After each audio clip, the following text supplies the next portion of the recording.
आगे बढ़ेंगे। दिल्ली में बीजेपी सरकार आने के बाद से यमुना सफाई का काम युद्ध स्तर पर जारी है, तो वहीं क्रूज चलाने की भी तैयारी है। सरकार ने इस संबंध में एमओयू भी साइन किया है, यानी कि जल्द ही दिल्ली की यमुना में क्रूज चलते हुए भी नजर आएंगे। यमुना नदी की साफ सफाई के लिए लगातार प्रयास किए जा रहे हैं।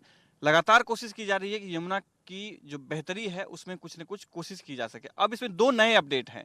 पहला अपडेट है कि इको टास्क फोर्स गठन के लिए प्रयास शुरू हो चुका है और दूसरा है कि एमओयू साइन किया गया है क्रूज चलाने के लिए, जिससे कि यमुना के घाट पे जो टूरिज्म है उसको बढ़ाया जा सके। हमारे साथ में आज दो खास मेहमान हैं और एक पर्यावरणविद हैं। दोनों खास मेहमान का मैं इंट्रो आपको दे दूं कि दोनों खास मेहमान पूर्व सैन्य अधिकारी हैं। इको टास्क फोर्स कैसे काम करेगा, इको टास्क फोर्स में आगे क्या क्या रणनीति तैयार होगी और कैसे काम करता है और क्या क्या चुनौतियां होंगी आर्मी के लिए, देश में जो इको टास्क फोर्स गठन किया जाता है उसमें किस तरीके से काम होता है, इसके ऊपर बात करेंगे। और पर्यावरण भी सचिन गुप्ता हैं। सचिन गुप्ता से जानेंगे कि यमुना नदी में किस तरीके की इकोसिस्टम डेवलप करने के लिए प्रयास किए जाने चाहिए। सबसे पहले आपसे सर जानेंगे किस तरीके से, जैसे इको टास्क, आप बीएसएफ से रिटायर्ड हैं, सैन्य अधिकारी रहे हैं, इको टास्क फोर्स को क्या लगता है कि किस तरीके से काम करेगा यहाँ पे? देखो जी, नमस्कार। मैं वजीराबाद वाटर स्पोर्ट्स चला रहा हूँ फिलहाल, और हम जमुना में कम लगभग 25 साल से हैं।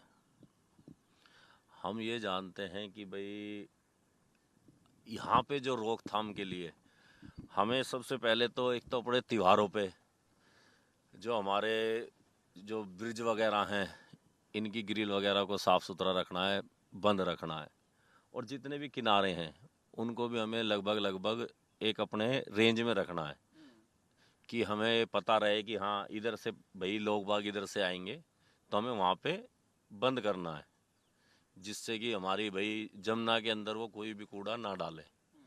और रहे जो भी अपने नाले हैं, जो लगभग कॉलोनियाँ जो बड़े नाले हैं, वे तो देखो एक सरकार ही उसको देख सकती है। जो छुटमुट कोई ऐसी चीज़ है कि भाई छुटमुट कोई गाड़ी रिता रहा है या कोई कर रहा है, तो उनके लिए हम भाई इसके आउट ऑफ बाउंड कर सकते हैं जमुना को। और ये भी ऐसा नहीं है कि भाई काफ़ी लंबा एरिया है। मान लो हम यहाँ की बात करें अपनी दिल्ली की, तो दिल्ली का एरिया कम से कम भी 8 किलोमीटर का है। 7 नंबर ठोकर है, 7 नंबर ठोकर बॉर्डर है दिल्ली और यूपी का। हालांकि उससे आगे जाके भी दिल्ली है, लेकिन कुछ एरिया ये फिर यूपी में आ जाता है। अब कोई बात करेगा फिर कि भाई हम दिल्ली वाले, हम यहाँ से आगे तो यूपी करेगी। भाई इसमें तो सबका योगदान होना चाहिए कि दिल्ली भी यूपी भी, जहाँ तक हमारी जमुना जी जा रही हैं लगभग दिल्ली यूपी हरियाणा इसी से होके जा रही हैं, आगे फिर आगे उत्तराखंड है। तो लगभग सभी को इसमें इसी तरीके से काम करना पड़ेगा कि हमें इसके आउट ऑफ बाउंड करना पड़ेगा एरिया, जिससे कि जो भी आदमी भाई घूमने के लिए आता है वो एक अलग चीज़ है। एक आता है कि हमारे यहाँ सबसे बड़ी क्या है कि पूजा करते हैं, कोई तस्वीर लेके आ रहा है, कोई इसमें कचरा भर लिया पन्नी में। भाई कचरा पन्नी में भरने से कोई भगवान थोड़ी ना प्रकट होते हैं। भाई आप लाओ कहीं गड्ढा खोद के दाब दो या जला दो।